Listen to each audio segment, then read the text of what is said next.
Pokračuje dám tour po obchodech, tour po sbírkách a dneska jsem dorazil za Petrem z Vortex Storeu do Liberce, který nedávno otevřel tenhle ten boží obchod. Pojďme se kouknout, jak to vypadá, zároveň si zase zasoutěžíme a koukneme na boxy, který už jen tak neuvidíte. Jdeme na to.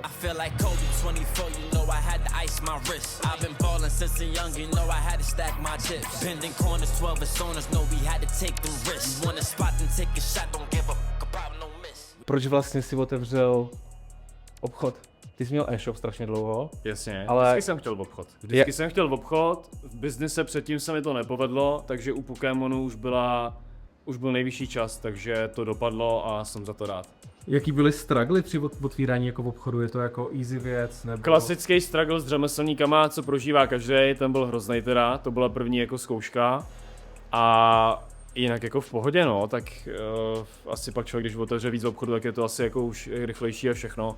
Ale spíš jsme tady měli tu nešťastnou věc, že 4 dny po otevření jsme tady měli neúspěšný pokus o vloupání.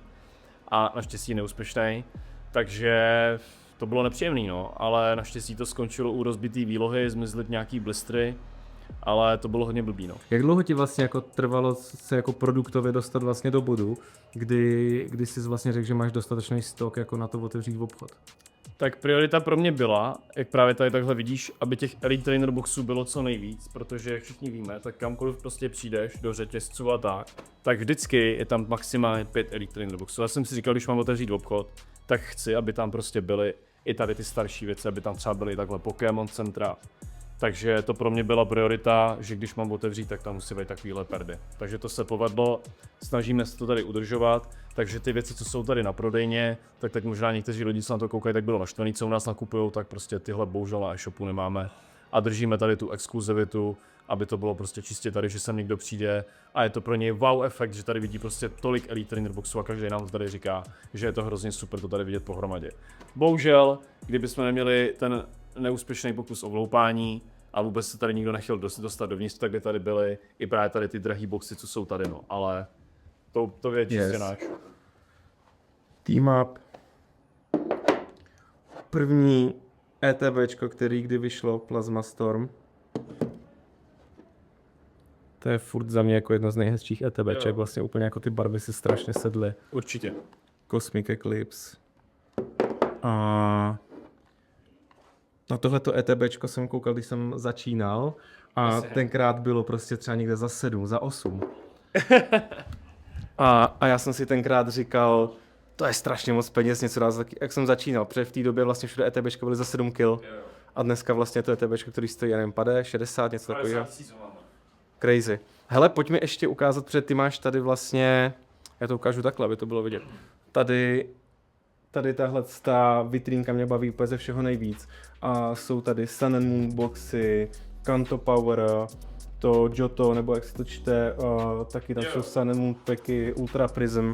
Jak se vlastně dostáváš k takovýmhle jako produktu? A jak rychle ti vlastně mizej z toho e-shopu? Protože ty vlastně ještě děláš to, že vlastně doskladňuješ věci a děláš přes svůj Instagram, děláš vždycky takový, že teďka se doskladnilo a já jsem to poslední dobou začal dost čekovat, ale vlastně já mám pocit, že když se u něčeho rozmyslím, takže to druhý den vlastně všechny pryč. Koukneš nějaký RH nebo něco. A vy nevíte, kluci, jak jste se dostali k těm kartám? Od kámoši, jo. Kámoši. Tak to až kámoš uvidí tady z toho.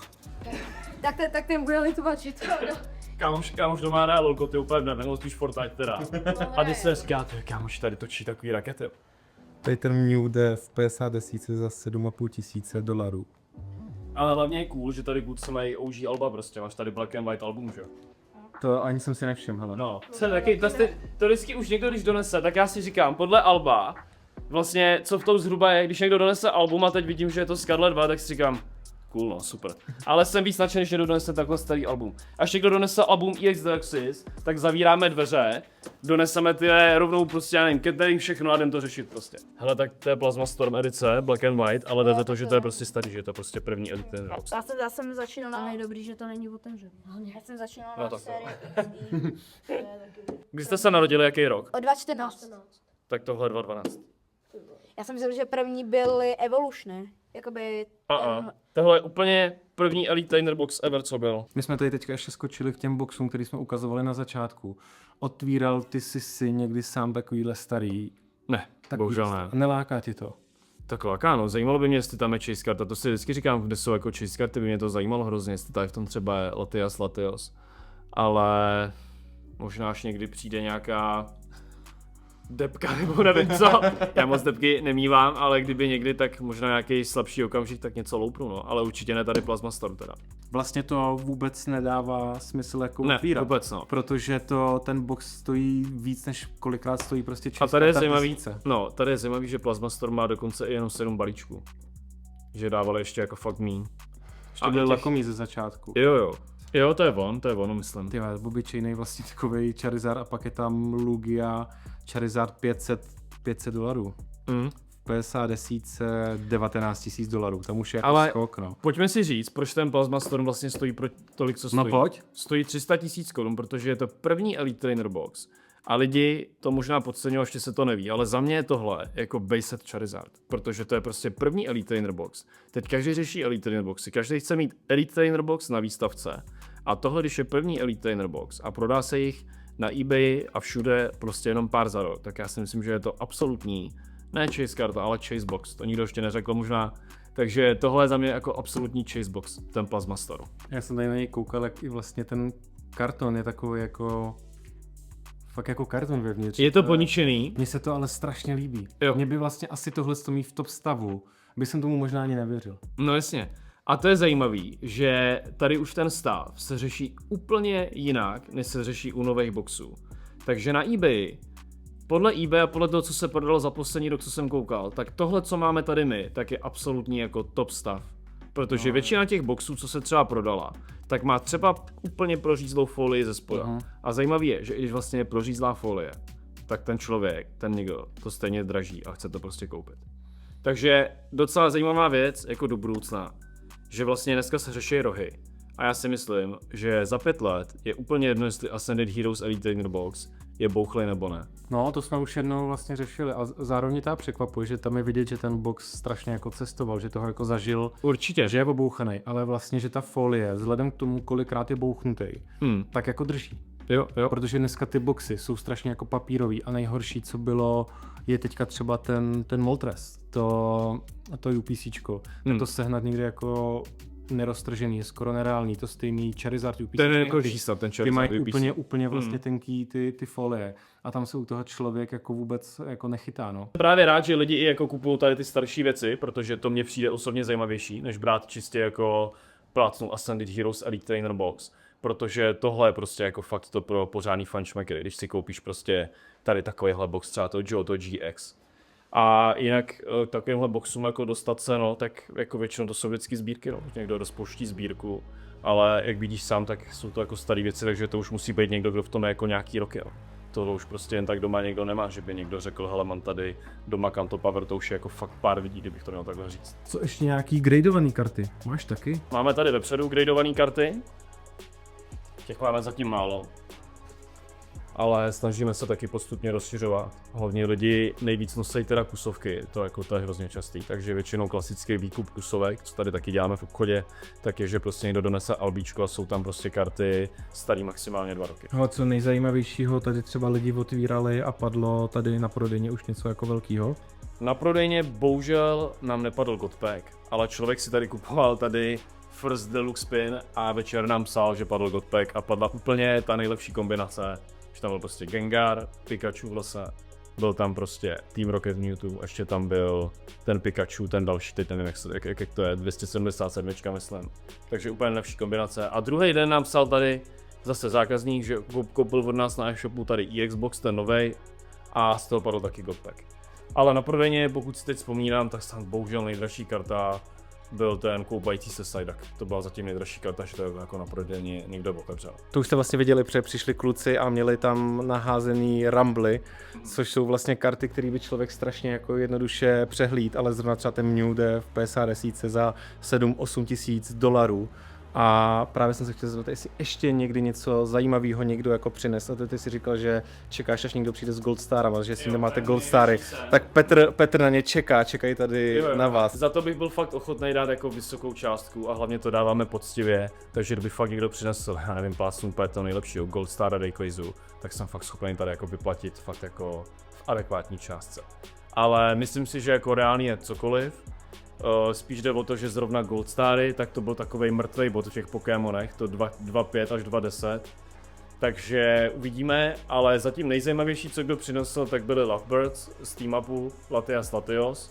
Tak to bylo úplně nejzajímavější, ale bohužel to bylo ve zničeném stavu a tam jsme se nedohodli na ceně. Kluk si toho prostě moc vážil, měl k tomu nějakou jako velkou citovou prostě vazbu.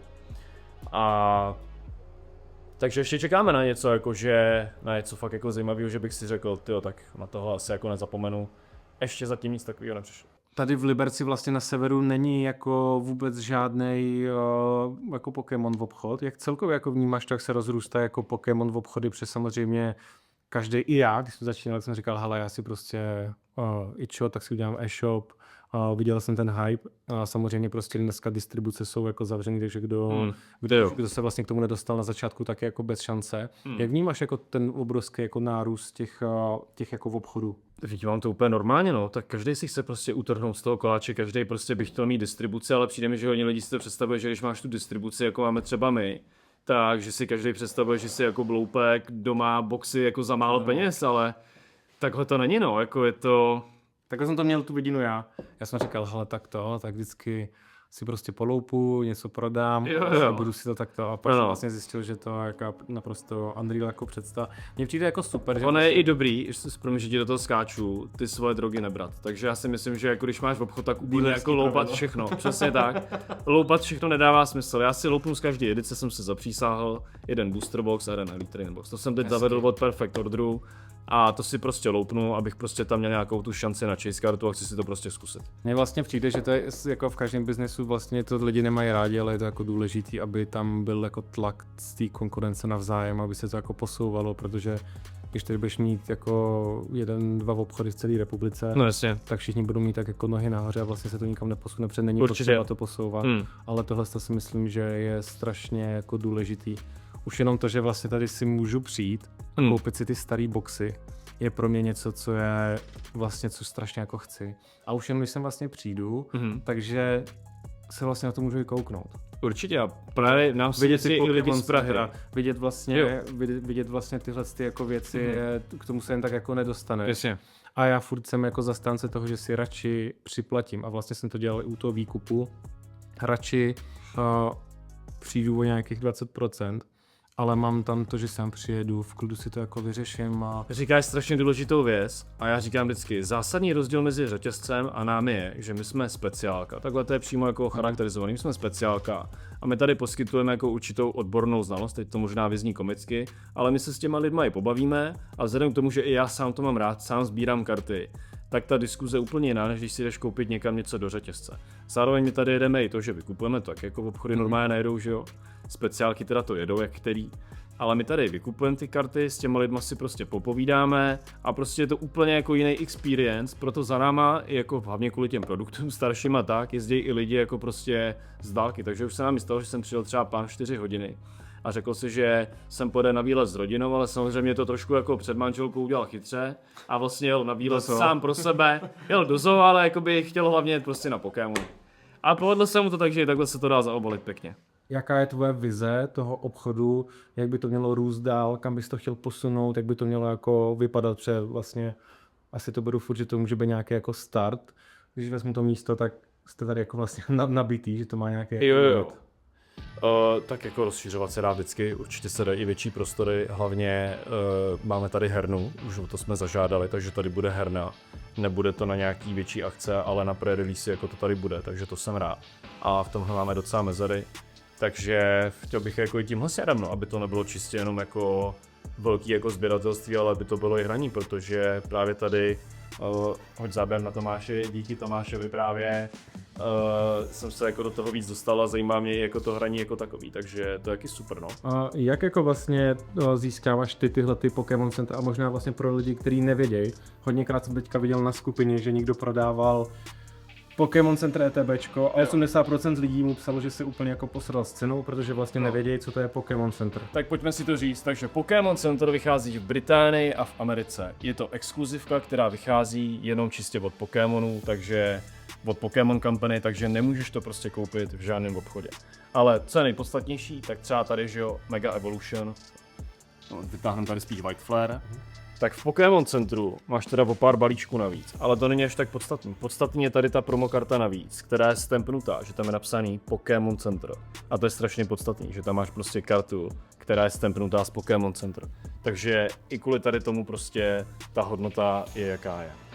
Oni mají vlastně docela i dost omezený jako ty dropy, ne? Na tom Pokémon Centru vlastně mi přijde, že to je vždycky jenom v nějaký vlně. Mají, určitě. Že to nejde vlastně přes tu klasickou jako distribuci, nebo jak to říct, a máš šanci to koupit jasně. jenom vlastně přes ten jako drop, že? Takže dostat sem vlastně do Česka. Ty Pokémon Centra, ty si to nemůžeš jako vlastně sám jako objednat, že si tam přijdeš, nakliknu si Pokémon Center a za 14 dní mi přijde jako vlastně ETBčko. A Je to instantně vyprodaný, ale co je teda největší problém, a to moc lidí jako neví, tak case od Pokémon Center, když dneska se tam na case neprodává, protože je to na kusy, tak ten case je na 4 boxy a oni tam jsou tak napasovaný, že vždycky, když ten box vyndáš, ať ho vyndáš jakkoliv, i když to překlopíš a vyklopíš to jak dort, tak ten box je vždycky poničený. Takže najít třeba Pokémon Center v nějakým top stavu je jako úplně nadlidský úkol. To je prostě fakt jako nereálné. To bys ten box musel rozříznout tak jako úplně vejpůl. Poškodit ten jeden, abys ten druhý vytáhl v pohodě, takže je to naprosto jako nereálné. hele, ty jsi vlastně říkal, že tohle to jsou všechno boxy, které lidi tady na prodejně jako nejsou. Samozřejmě jako chápu, to je prostě z bezpečností důvodů dává naprosto smysl, ale máš je na e-shopu. Všechno je na e-shopu, ano. Děláš to vlastně i tak, že si lidi můžou objednávat z e-shopu a Jo, můžou no, určitě. Když si tady někdo objedná Cosmic Eclipse, tak ho připravíme a může si ho vyzvednout. Jednou se ptá, za kolik ho jako kupoval, ale určitě tam asi už se žijou v nějakém jako profitu teďka. A čekáš vlastně, jaký moment je pro tebe, kdyby si prostě Plasma Storm prodal? Musel by přijít jako fakt jako brutální nabídka? No takhle, my ho chceme nahodit na e-shop, ta cena bude okolo 300 000 korun a pro mě je to i určitá exkluzivita, že máme takovýhle box, protože jak se říká, všechno je o penězích, tak tohle už úplně jako taky o penězích není, protože ty, kdybys ho chtěl koupit, tak myslím, že na eBay teď zrovna žádnej není. Takže je to fakt jako velká exkluzivita a já jsem za ten box hrozně rád. A myslím si, že už i v Česku jsou takovýhle lidi, kteří prostě ocenějí takhle vzácnou věc, jako je Plasma Storm, první Elite Trainer Box, co kdy byl. Oceně, a čím víc jsem díl v těch Pokémonech, tak zjišťuju, že těch lidí je jako obrovská hromada. Určitě. Oni jenom nejsou vlastně jako vidět, jo? Oni nejsou jako výrazně těch skupinách. A to jsem si právě potvrdil, už i jako předtím, než jsme měli prodejnu, že vlastně ty největší sběratelé nejsou ty lidi, co jsou na Facebooku. To jsou právě skrytí lidi, kteří prostě takhle si potají objednávají. No, jako nepotřebuje dělat prostě halo na skupině, že přesně. máš prostě box za 300. Jako jsem si jistý, že Plasma Storm Retrainer Box, jestli se otevře jeden za rok, tak je to hodně, možná 2. Myslím si, jako, že to nikdo otevírat ani jako už. No, já jsem koukal na tu cenu, že jo, ty když vlastně vytáhneš toho Charizarda, hitneš ho v 10, což to je jako gamble, tak je tam vlastně, teďka nevím, jestli 19, ale ten box je 17. Takže jako tam je vlastně strašně malý jako rozdíl. Ty tam jako bych musel fakt vědět, že tam jde tahle ta karta bude v 10. Jo. A nebo OK, nebo mám prostě prachy a chci si to jako otevřít.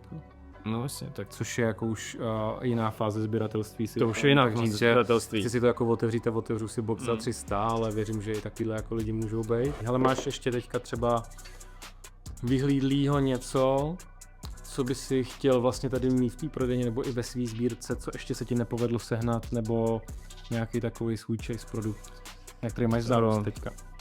Tak v prodejně, tak určitě bych chtěl mít ještě víc jako Elite Trainer Boxu, to by bylo super, ale jinak jako já osobně, tak mě lákají ty staré karty, no, jak jsme se bavili, já bych chtěl prostě Rayquazy, no, jako úplně svatý grál, úplně jako totální svatý grál, tak je Gold Star Rayquaza v 10, no, ale to jsme už prostě tak daleko, že nevím jako jestli vůbec to je nereálný prostě se k tomu dostat, no. Teď jsem viděl jednu na prodej, ta stojí, kluk jí dával, no kluk, no, nevím, kdo to je, nějaký týpek, to dával na Instagram a chce za ní $700 000 za Gold Star Rayquazu v 10, no.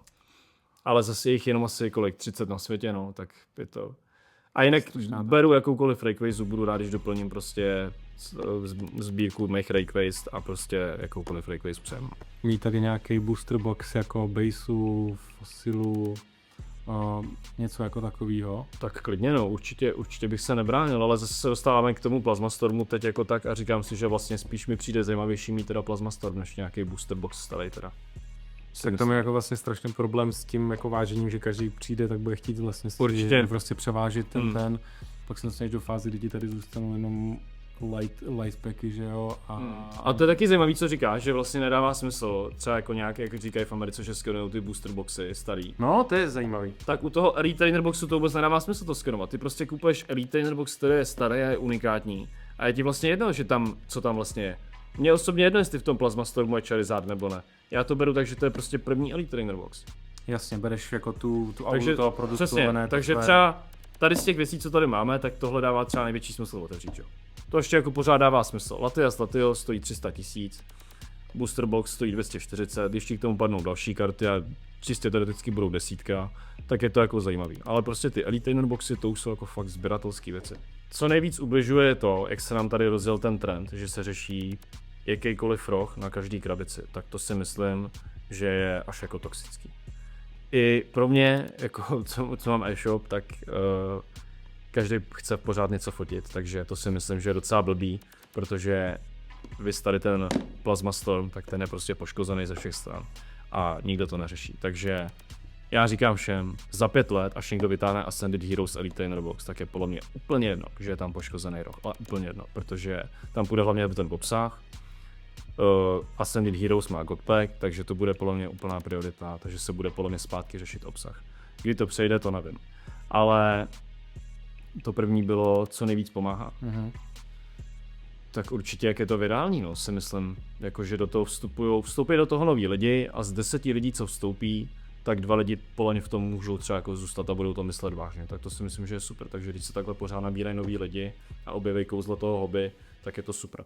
Tak pojďme si tady ukázat třeba tohle albíčko, to je takový naše, kde máme jako ty nejdražší kousky, takže tady máme třeba Victini, máme tady třeba shodou okolností japonskou verzi i anglickou verzi, takhle tag týmu, jo.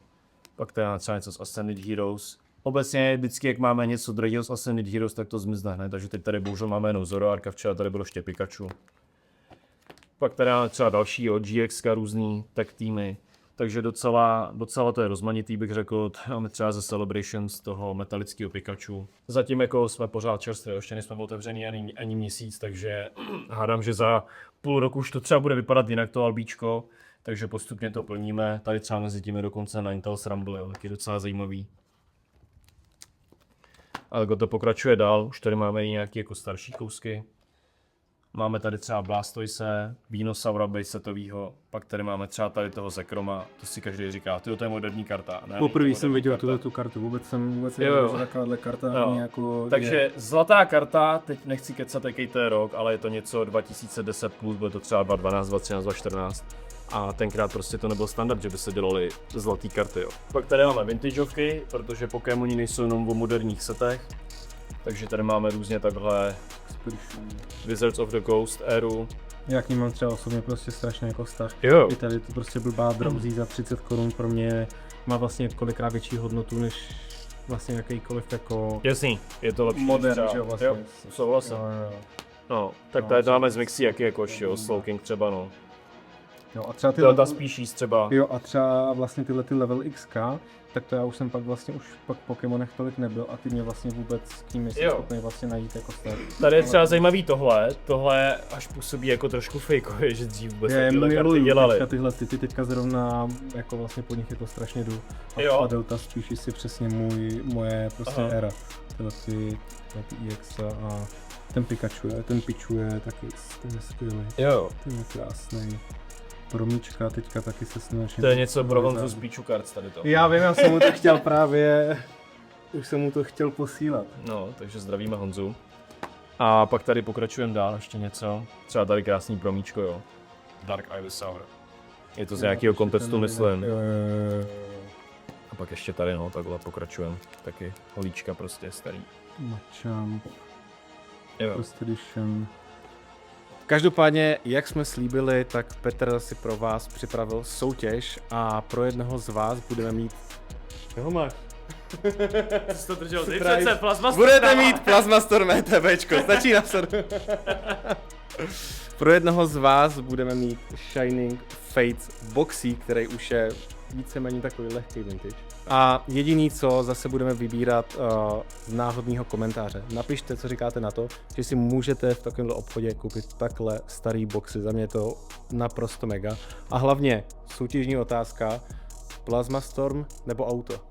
Napište do komentáře, sledujte YouTube kanál Tvůj Pokédex, lajkněte tohleto video a koukněte na Instagram vortexstore.cz a i na webovky vortexstore.cz, kde si třeba můžete koupit i tohle TBčko. Mějte se hezky, čau. Ahoj.